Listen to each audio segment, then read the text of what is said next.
the insider-enabled AI misuse. But before we even talk about, before we get to all that extended conversation around misuse of AI is the insider has always been a critical issue, which is you've seen from our own experience, we've had clients or customers that have everything sorted from an insider perspective, which literally they have all specific controls in place, protecting them from the external access or even from a third party perspective.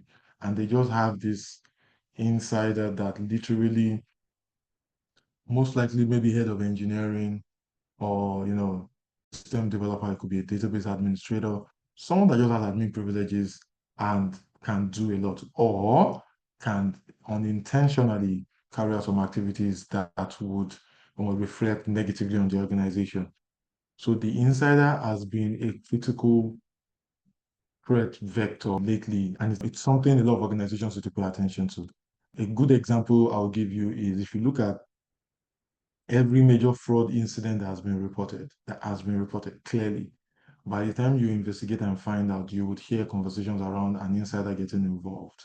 And that goes to show that irrespective of specific capabilities of the bad actor trying to get in, they always need that guy inside, sort of help, the right access to be able to perpetrate, either fraud or breach. Today, from an AI perspective, the insider-enabled AI misuse is one of like the most dangerous overlooked threats because especially for financial services and how they are adopting artificial intelligence. And typically the employee is trusted or there's a vendor or a party that the organization has been working with. And the misuse of AI systems now starts from not even knowing, it could be from an enthusiastic perspective to becoming intentional and harmful to the organization. And a typical example is staff, an employee entering sensitive customer data into the AI bots. So, for example, a reason concern for a lot of our clients today is they can't stop their staff from leveraging AI. Obviously, a lot of us leveraging ChatGPT or DeepSeek, different channels. But the question is, how do we control inputs to a lot of awareness, which is using developers on how to leverage artificial intelligence without putting in too much confidential information, proprietary information that was the eventually. So it's a major concern. There are situations where a developer, leveraging an internal model to auto-generate scripts to bypass access control. It would look like a regular activity. It's supposed to speed up the activity or deliverables of the development. For example, if your journey or your targets to go to market, but at that point in time, you are breaching or you are either exposing the organization to a possible breach in the future. And the challenge of some of these actions it looks like normal work, like it just looks like, oh, you are leveraging, a technology or innovation that is helping you move swiftly. But there are no controls to this, aside you intentionally aligning with, best practices and ensuring that, from a data security perspective or the kind of information you're imputing, that you are doing the right thing. And a good fix for this is recently the International Organization Standards and the ISO organization have come up with a framework, which, of course, trust Nigerians now. We know like they say, we know the carry last. A lot of banks, a lot of financial institutions are already reaching out and they're trying to comply to the ISO 42001, which is for artificial intelligence, for the governance of artificial intelligence. So for every organization leveraging artificial intelligence, aligning with this standard, aligning with the frameworks of this standard helps you put practices in place to ensure you are leveraging artificial intelligence effectively, adequately. So that's the first one. Second would be third-party software, supply chain breaches. So yeah, there's been a lot of talk around a major trend this year, though also a major push from the regulator, has been a lot of emphasis on third-party risk management. Financial institutions, fintechs are being engaged to ensure they are monitoring and managing the relationship with the third party, which is this third party that is plugging into your service or you are leveraging. How are they do they have a security program? Are they taking cybersecurity seriously? And there's been a lot of attention on that. And especially when it comes to APIs, API exposure, API consumption, it's just that link or connection to your secure environment that can rattle your operations and cause a break. So a lot of controls around API security, frameworks in, your API ecosystem are in place to ensure the third parties connecting to you or the third parties you are working with are putting best practices in place, to ensure they don't expose you. They're not the weakest link or the backdoor to your own environment. Another major that which is due to deep fakes enabled fraud. A very popular one is the CEO impersonation. There's also the CF, and this you a bit far-fetched, but for an organization, which a lot of fintechs are, that have always been remote. So today, there are a lot of fintechs that you've never met your MD or the executive management. From day one, you got your job, your laptop was sent to you. It's been remote work all, and then you do meetings, and it could be with the help of an the patterns and approach of your engagement are understood, and then deepfake comes in. There's a meeting, you join the meeting, some instructions are given, you follow the instructions. Obviously, they're wrong instructions because it's a video created for you to go ahead. And this is happening effectively. This is happening a lot around the world. And Nigeria, based on our adoption of technology and how we push innovation, we are. The interesting part with Nigerian angle is that not too many organizations would be speaking of.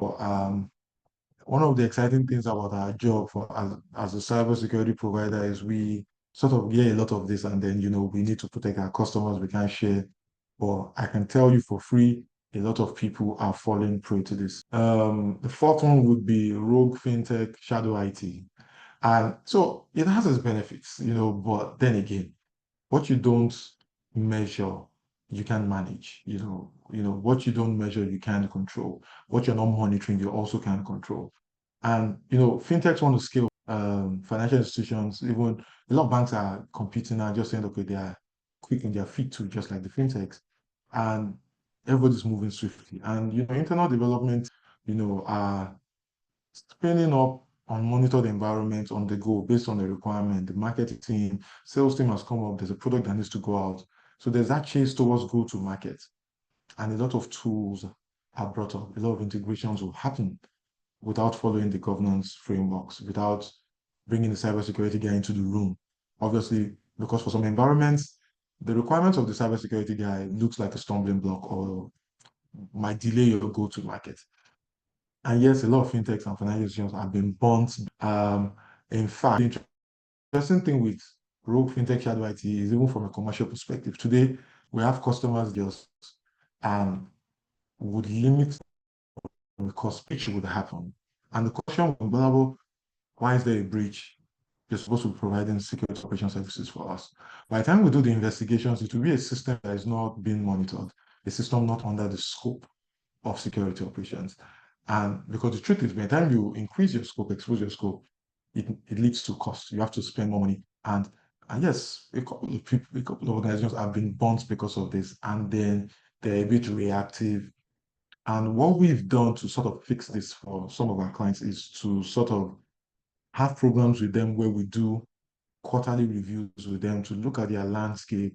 And in case a new critical system that used to be in staging or test has moved to production, you want to introduce that and ensure there's effective coverage, from a cybersecurity perspective, and it's being monitored. So a lot of shadow systems that are already in production and are already generating revenue, but are open to breaches and possible takedowns. And then finally, I'll be talking about weaponization of data leaks. So gone are the days you would hear some talk about data being sold, which is data is exfiltrated or stolen from an organization from a breach and is being sold. There's some blackmail, some are a bit for reputational damage to discredit organization, and of course, it's state level. You hear if you look at the recent hits when Israel and Iran had their back and forth. The first major hit was a bit cyber, which is take down those systems that would enable, this competing country to. Yeah, I'm very sure it happens at the corporate level too. It's a bit state level. They are competing, and if you're not taking care of putting adequate controls in place, it could lead to some of your solutions or your services being unavailable to your customer, which obviously leads to loss of revenue and also loss of reputation, and you would lose your customer base, lose customer trust. So the goal, has shifted from theft to more of influencing. So how can they push the influence or make your customer lose trust in leveraging your services? Or so I would say yes, these are five things, and there are a lot of it. There are some are not a bit normal, but this top five has been happening lately, and we know as we go into the future, based on how we're leveraging innovation and how we are quick to go to market and respond to customer requirements, this threats need to be top of mind and controls need to be put in place.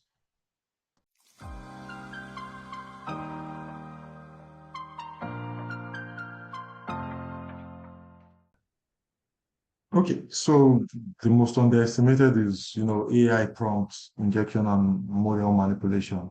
Why? Because again, currently everybody's seeing leveraging AI beneficial. Everybody's seeing AI, augmenting and enhancing.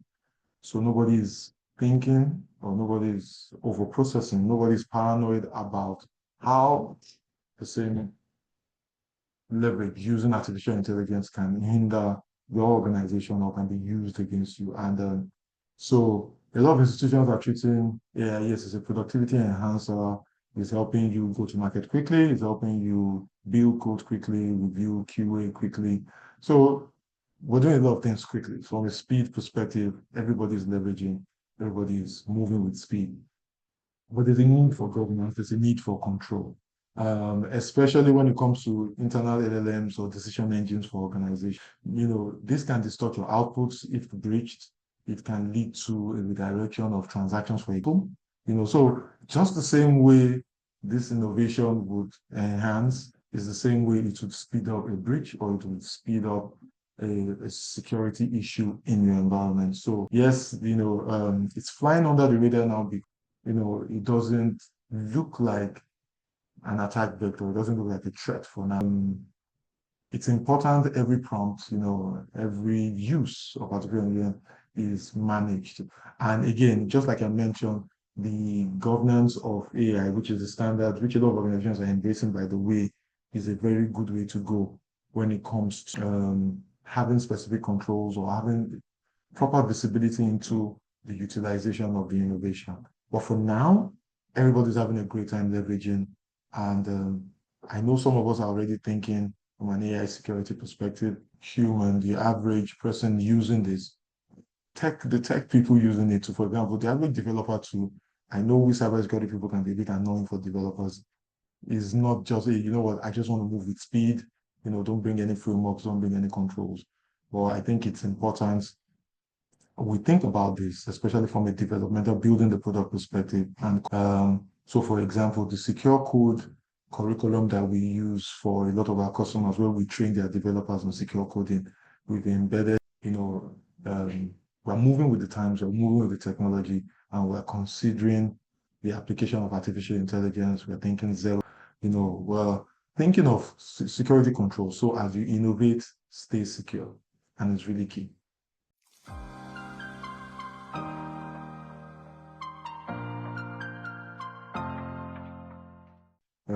So first is a lot of organizations are always happy when you come from a checklist perspective. Excuse me, the regulator has come and told me to compare to specific.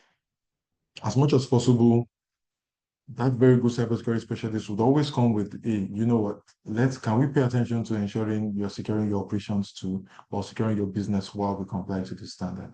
So yes, typically you always need to look beyond the checklist. Yes, the checklist helps you um, satisfy the regulator. This checklist helps you satisfy that partner. Maybe the checklist would help you satisfy the investor and needs to show proof that you are taking cybersecurity seriously or you have a security program in place. But today, if you want to build a product to last, you want to ensure your service or your platform or your solution is continuously available, you want to ensure you are not the checklist type. And today, some points you want to focus on, especially at the enterprise level, is for example, businesses need to treat threat intelligence as an asset. And I would explain that. So we've seen environments where you've put security controls in place. So you've implemented this, you've implemented that, you subscribe to this service on AWS, and it could be anything. But you are not leveraging threat intel to optimize your existing controls. So threat intelligence has to become a business asset. And what this business asset helps you do is it will inform, even for decision making at the board level, at management level, it informs the organization on what to do. So I'll give you an example. Q3, Q4, budgeting cycle starts. The question is for a lot of organizations, they would budget for, launching a new product, releasing a new feature, but nobody's thinking about protecting our organization, implementing these specific controls, adding this layer of security so that we don't get breached as we're aligning or as we're innovating. And that is where threat intel comes in. For us in Africa, or I'll say in Nigeria, we used to be lucky. Let me say we used to be lucky where some innovation would have happened in some other countries, and then the breaches would have happened, and then we get some sort of information to say, okay, you know what, based on these developed nations leveraging this technology, these issues have happened, so we will put controls in place. But no, now we are at the forefront. Nigeria, when it comes to tech around the world, Nigeria is in front. So, in fact, from what I know, we are innovating and even leveraging tech to the extent beyond or before some developed environments. So we might be the first to get hit, and we might be that example for the world. And because of that, you want to put controls in place. You want to ensure you have adequate controls in place as you innovate, getting ahead of the curve from a technology perspective.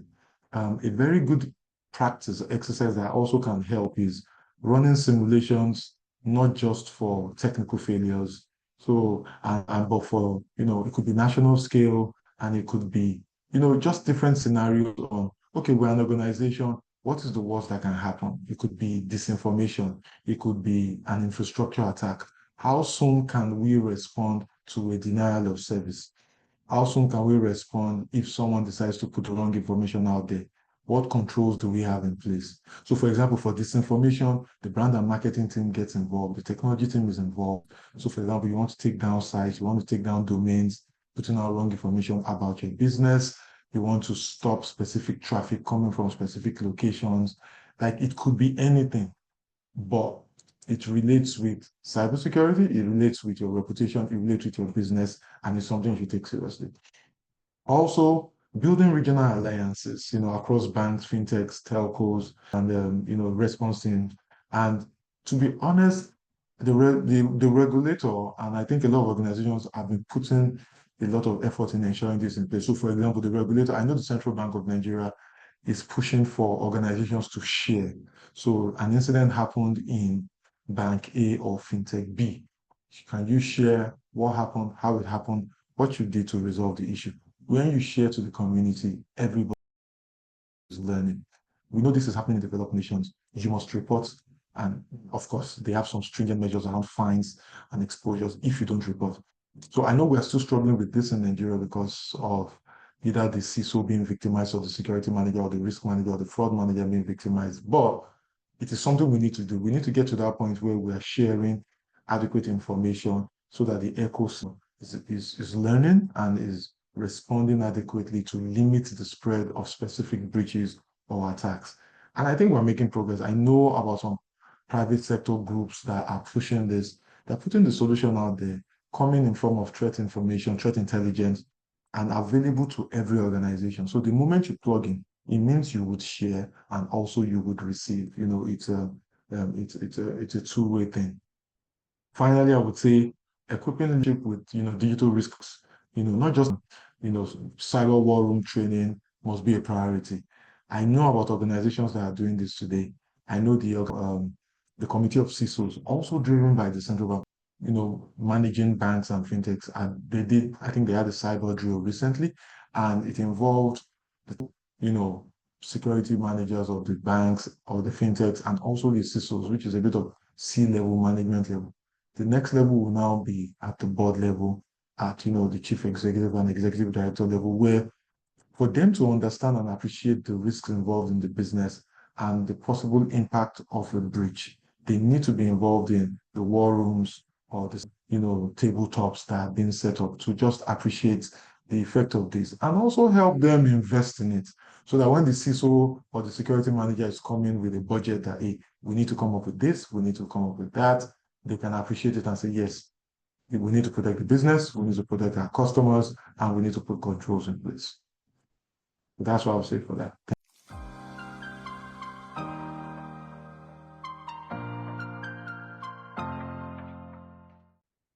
So the first things I would probe would be, there's a lot of, I would call it like innovation sprawl today, and I've seen scenarios where, from a competitive perspective, I've seen financial institutions jump on um, different third parties pushing specific innovation their way that would help drive transaction with their customers.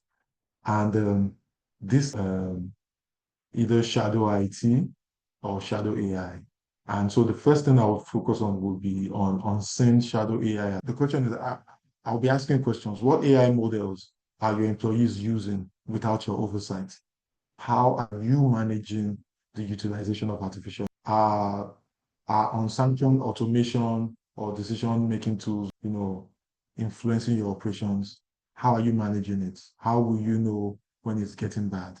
How will you know when it's impacting the organization negatively? This is most likely the biggest worry.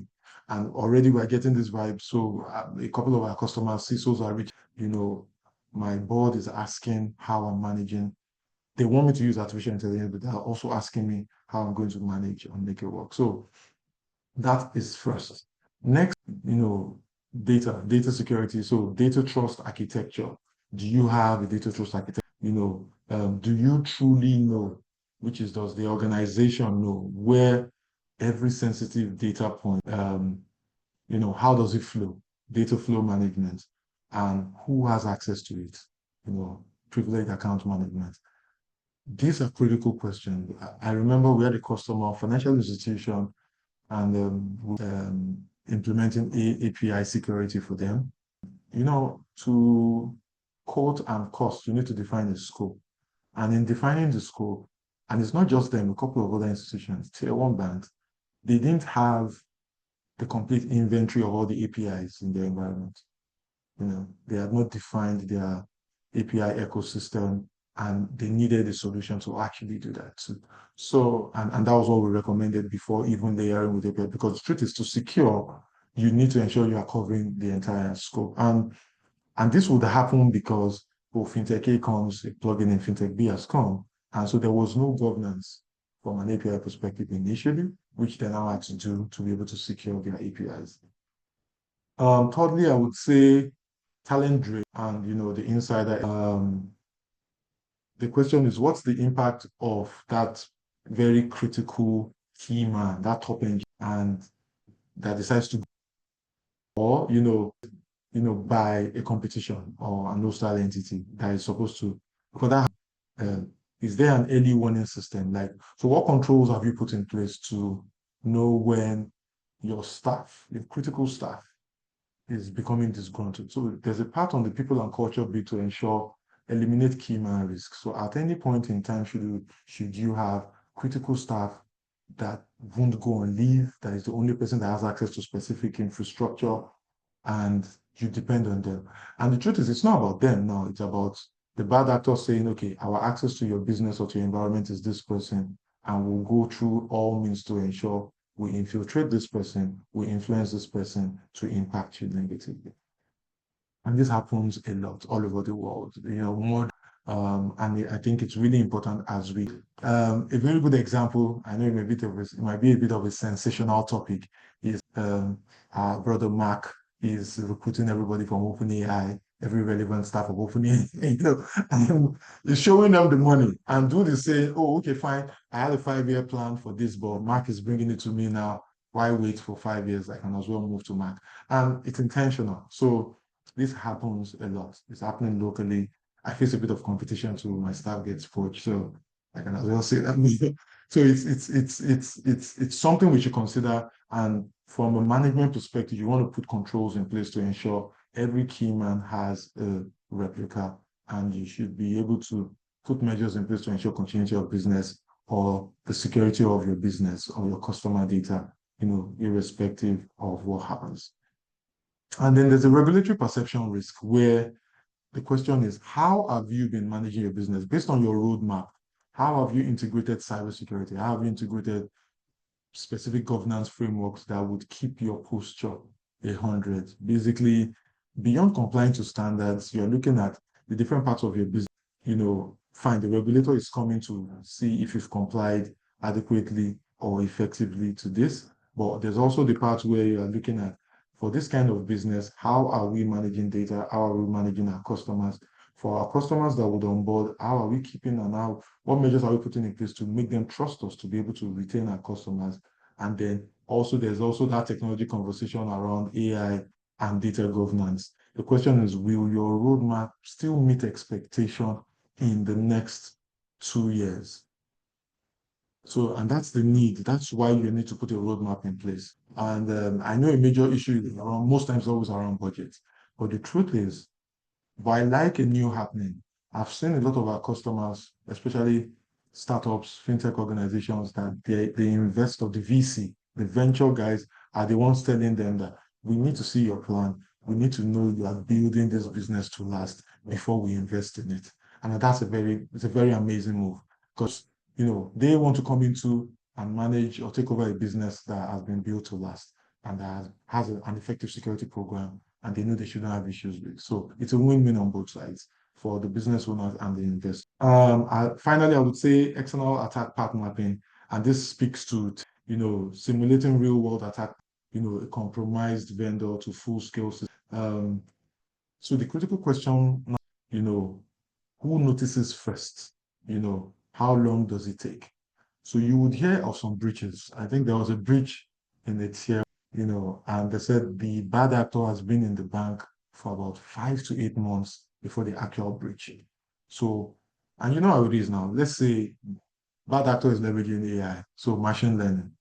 They've just been in the environment, looking at transaction flows, learning and understanding the flows for months. So when they were going to hit, they hit big time and they move in billions. And the question is, at what point will you notice? So, it would also tell you that you can't be 100% secure. But what we are saying is put specific controls in place to be able to know and be able to react quickly when someone has passed through the gate, or when someone is breaking in through the window. How would you know that this is happening, and how can you put controls in place quickly?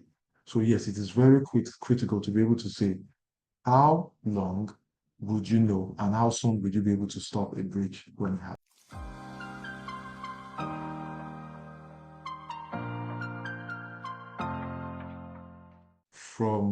I did a post 2 weeks ago on LinkedIn around the series How to Kill a Monkey. And you can tell from one of the main acts, Efemini, what pushed him to start working with the fraudsters was pressure, financial. If you look at organizations, I've worked in banks before. I've worked in a couple of banks, even the fintech space. So I've worked in a couple of fintechs, a couple of unicorns. And I will tell you, fraud investigations, the number one issue is financial need. There's that, the guy that was hijacked, the guy that was caught, his explanation is one finance issue or the other. Yes, there's greed, but I'm just saying that the first one is always that finance. What are the things, what can an organization not do if they have a staff, a key resource that has a financial need? Maybe not much, but first is the financial need. And then the next is now the kind of access people have. So you would look at people that do background checks. They say, okay, the kind of staff that you've given access to specific critical infrastructure that can carry out specific actions. What's their lifestyle like? What are the things they do? What are the things they need? I've seen environments where they literally cater to them, they pay attention to them, even onto the financial needs level, to ensure that no, this guy that is our database administrator is not facing any financial need that would make him listen to a bad actor to carry out some queries on the database that would lead to specific fraud. It's a thing, and it might involve people and culture, which is HR, choice is HR. And you're looking at, okay, my staff, how are they doing? What are they doing? How's life treating them? So, for example, you have a staff that is handling critical infrastructure. You have a staff that is handling transactional systems, and Nigeria is happening to that staff. You should be worried.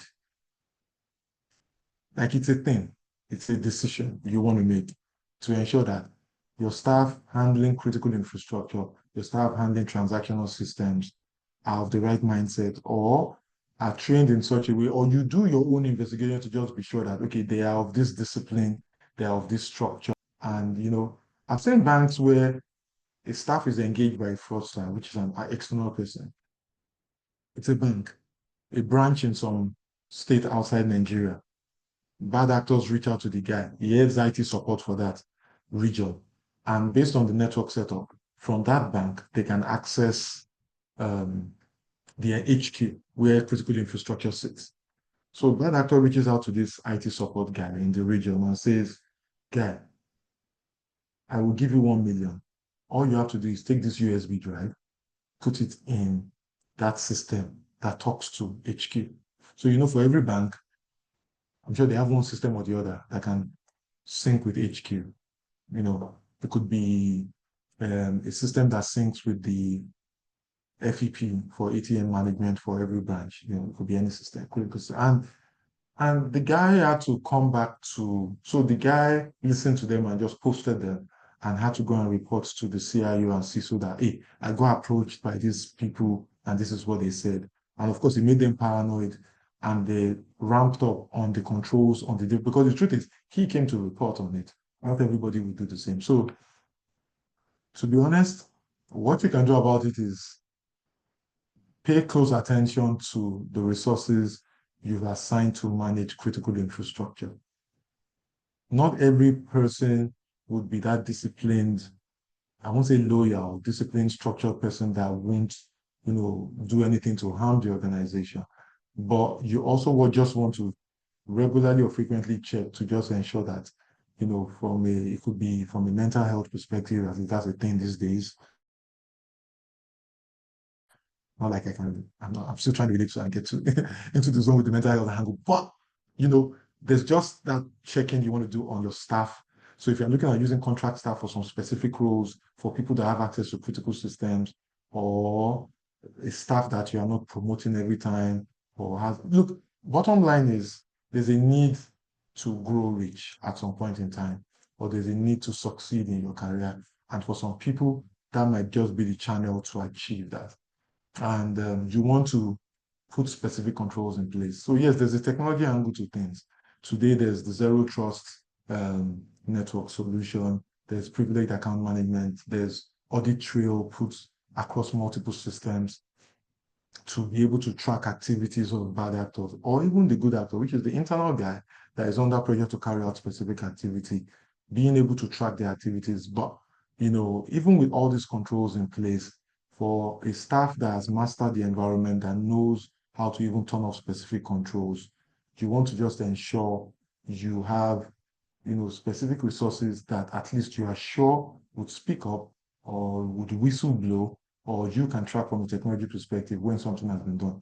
Then the most important part of it is that let's say the breach happens and someone is stunned and they have to do something bad, you can respond quickly.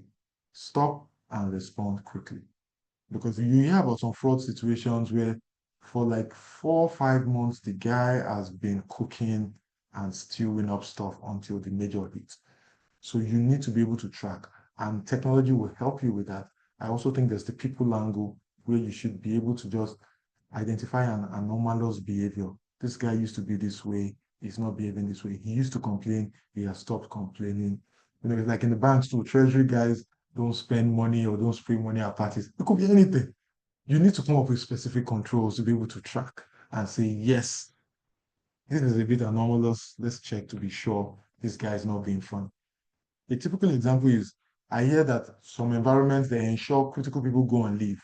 So when you get a staff year on year is not going on leave, and maybe he has cooked, or there are some buried bodies somewhere that he doesn't want someone to take over when he's on leave. And so it could be anything. So from a people and culture perspective, you want to explore a lot of options to ensure you're covering grounds properly.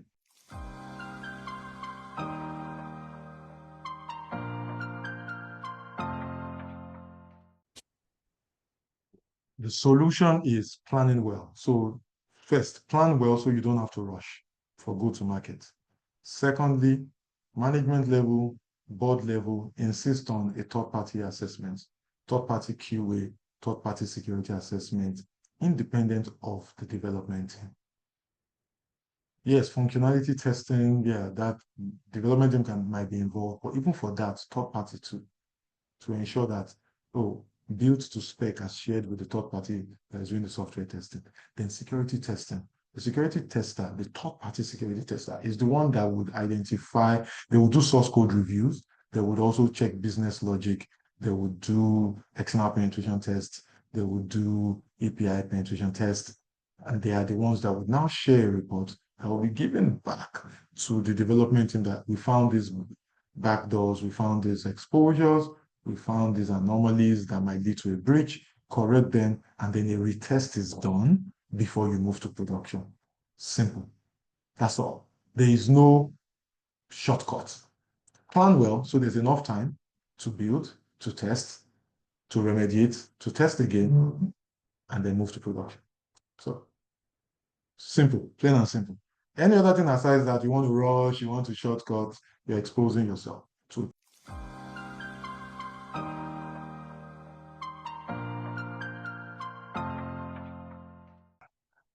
The surest people, the people you are sure about the most are just the co-founders, for example. But also we've seen situations where even the co-founder has, they disagree on something and moves on, sets up his own, depending on the kind of agreements they have, competes with the other guys.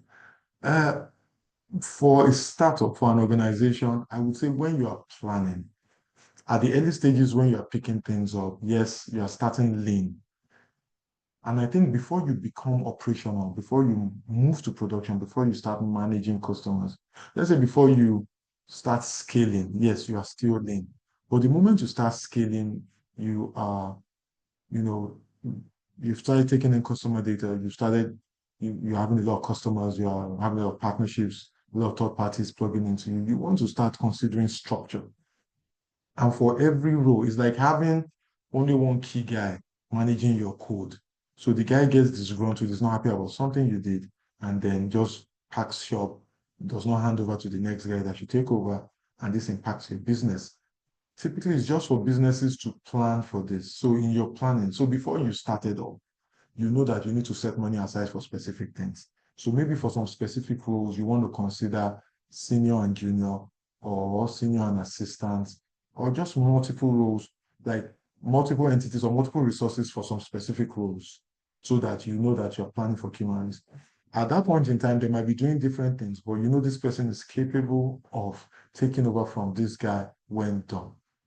It's a bit of a people and culture thing in the sense that there's a budget angle to it.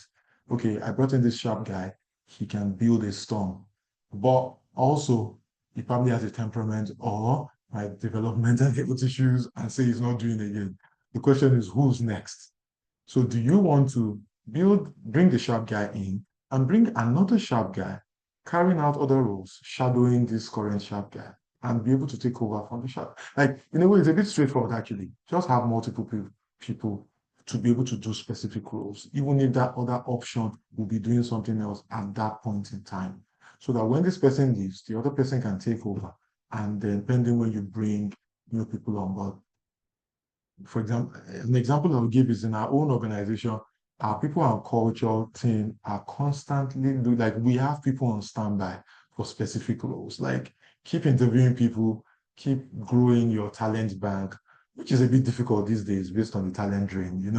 But keep talking to people, keep having options available as you also create multiple resources for some specific key roles. So for example, the CISO role is the most important role from a cybersecurity perspective. Have a deputy CISO. Even if you won't have a deputy CISO, have a team member that is quite sharp. So, at times we sort of recruit team members that you don't invest in sharp team members and you pay more salary because over time they will grow. You want to have a team member that is quite sharp and you know that, okay, can take over from this guy when he leaves. Or these days, as a service, say you have your CISO, you also have that organization that you can subscribe to their vCISO service and they take over pending. I've seen banks do this. CISO leaves to another bank to recruit based on their internal processes. It might take a while. They get someone, say for example, this time around from the Big Four to be the vCISO, pending when they recruit a new CISO and then they swap roles again. So you want to have, depending on your organization, your appetite, or even the kind of budget you can put in place, you just want to have options in place to replace key roles and ensure continuity of business.